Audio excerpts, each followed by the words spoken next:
Hi there, and welcome to another one of my classic reviews. And in this video, I'm looking at a film directed by one of my favourite directors, Akira Kurosawa, and I'm looking at Ran. So Ran from 1985 is kind of from the very late end of Kurosawa's career. He'd already been an established director for 40 years at this point. And this was kind of his big movie of his later career, of his last sort of 20 years. This is the one that kind of people remember, and for very good reason. So Ran is an adaptation of Shakespeare's King Lear, although it started as something else and then eventually became that. And as an adaptation of Shakespeare, this pretty much is probably the best, or one of the best. I mean, it's amazing. Obviously it isn't a literal adaptation, it's just kind of creates a storyline and the themes, but Kurosawa here does something truly amazing. He made a film which is so kind of personal, I think, but also so incredibly rich in ideas, in technique. The cinematography is amazing. This is a film where every frame is a painting. Some quite literally, considering Kurosawa actually painted a lot of frames in the pre-production process for this. And what's really staggering about Ran is just how flawless Kurosawa's technique is. Every single shot is basically just filled with this perfect choreographed line of motion. In whichever quadrant of the screen things happen, it's always fluid and smooth, and everything just seems really calm, even though it is literally a film that's frantic. But that's because Kurosawa's technique allows you to take everything in so perfectly. The film was told mostly with long shots, and there's so many wonderful landscapes that take up the background of shots here. This is a film of bright colours on earthy backgrounds, and quite often Kurosawa allows the action to go into these backgrounds, so it's always a film on a large scale. But at the same time, he also keeps it theatrical, with many sequences being quite theatrical in how they're set up and melodramatic, and also framed and shot in a way which don't feel large scale.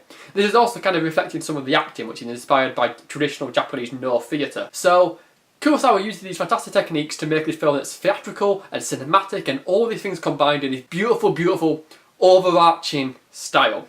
Then we have the narrative here. So the narrative follows a warlord who divides his land between three sons, and then to varying extents he gets turned upon, persecuted, he goes mad, and then he ends up on this tragic tale of loss. And Kurosawa is a famously optimistic director. He's certainly a relatively upbeat. Certainly when you look at films like Seven Samurai or Ikiru, which, yes, they may touch on death and things like this, they ultimately are life-affirming. Ran is not that. Ran is just this kind of nihilistic take on the world. It opens with this boar being hunted, and then they're not even eaten because they don't like it. So it's like just pointless death.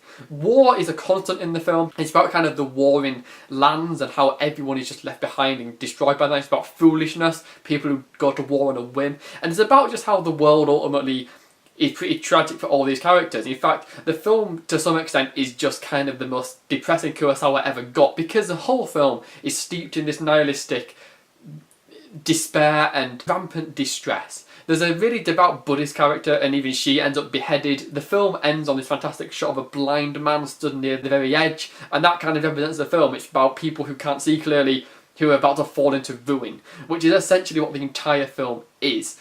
And it's just a film with no happy ending, essentially. And that is interesting, because I think this reflects a point in Kurosawa's life where he was at his most depressed. He started making the film in the 70s with the pre-production process, and he had a very rough 1970s, to say the least. I mean, he had a suicide attempt, tragically. And he was certainly not, I think, in the state of mind that he was when he made his earlier films. Many have seen the lead character, the elderly warlord who goes mad, as a representation of Kurosawa, and the sons are a representation of the younger Japanese filmmakers who were coming up and saw Kurosawa as a has-been. Someone who, yeah, he had his peak years back, but now he's just old and, you know, not doing anything. And that obviously paid a toll, which is why he made this more depressing film, and why he obviously to some extent related to the lead character. It's also been stated that the film is about people with swords now losing to people with guns. It's about mankind finding more and more efficient ways to murder people. Which, because this was made in the 1980s and the nuclear age was afoot, mankind hasn't learnt nuclear weapons. We're just finding better ways to kill people. It's kind of sad, really. And so that's what Ran becomes.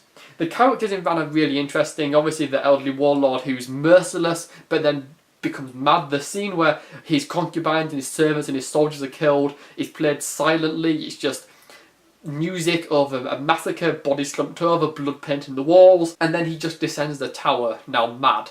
There's also an interesting thing here, which is the fool in King Lear is kind of transferred into a character in Ran, but obviously there's no equivalent really in Japanese historical basis, but whatever, it's a fictional fantasy film, and so that character is the only character that has real warmth in the film. They're the only person who is both sane and in favour of peace, and also they're the only person to cry for the mad old man. But it's also worth knowing that in the metaphor of this being about Kurosawa, it's weird what that character could represent, because the fool in Ran is pretty androgynous, so it could be a pretty universal symbolism, like cinema was what comforted Kurosawa maybe, or it could be something more specific, it could be like his wife or his daughter or something like that. Who knows? This isn't a film which is necessarily a grand metaphor, but I certainly feel like Kurosawa was putting little things here and there that he just felt were right, and I think that probably comes through subconsciously from what he was going through in his personal life. I also think a really fascinating character in Ran is the wife of the first son who becomes the wife of the second son, who's quite a Lady Macbeth style character, not really a King Lear style character,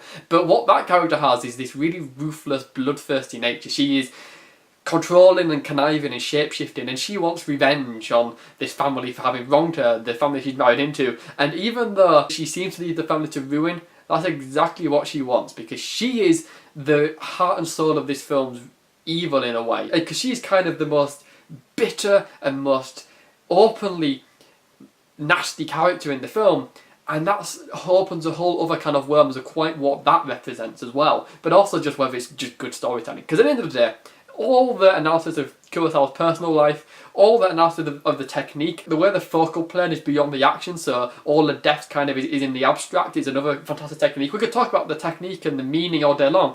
Really, it's just a damn good story. It's really well told. I mean, Shakespeare didn't tell bad stories, but this is Shakespeare in the Japanese mountains with fantastic storytelling. This is just masterful cinema, and one of the greatest films from one of Japan's finest filmmakers. There's no question to me that Ran is just a masterpiece, and I think it's absolutely amazing. So that's what I thought of Ran. I would love to hear your thoughts if you've seen it, so please leave me a comment. If you like this review, please give it a like. If you want to hear more of my opinions, you can subscribe, or you can follow me on Letterboxd, links in the description, and thank you for watching.